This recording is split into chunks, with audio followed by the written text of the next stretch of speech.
absolute values.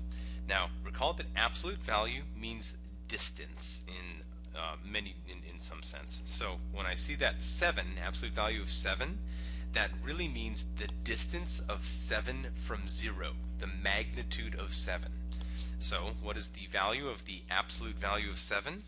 Well, that would be 7, because it's 7 units away from the origin. Moving over to the right, let's look at the absolute value of -2. Now, -2 is 2 spots to the left of 0. So the absolute value of -2 is going to be a positive number, and that positive number is going to be 2. So it's the size of the number, not the sign of the number. So what do you think the absolute value of -3 should be? Well, in the number line, -3 would be 3 spots to the left, so you would have to take 3 steps to get back to 0.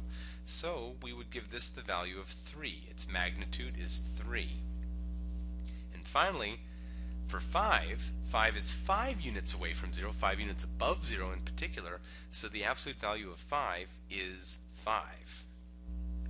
Okay, why don't you try a couple on your own and come over here and try the absolute value of -10 and the absolute value of pi.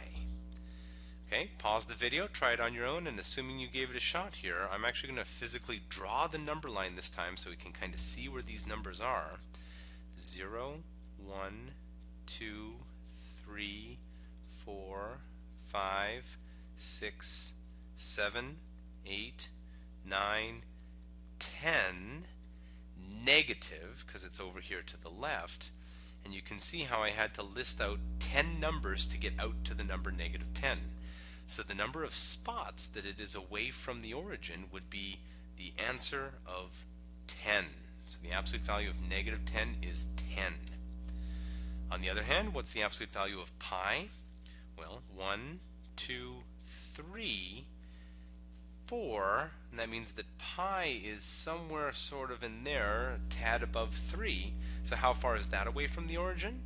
Well, it's pi many units away from the origin. So the absolute value of pi is pi.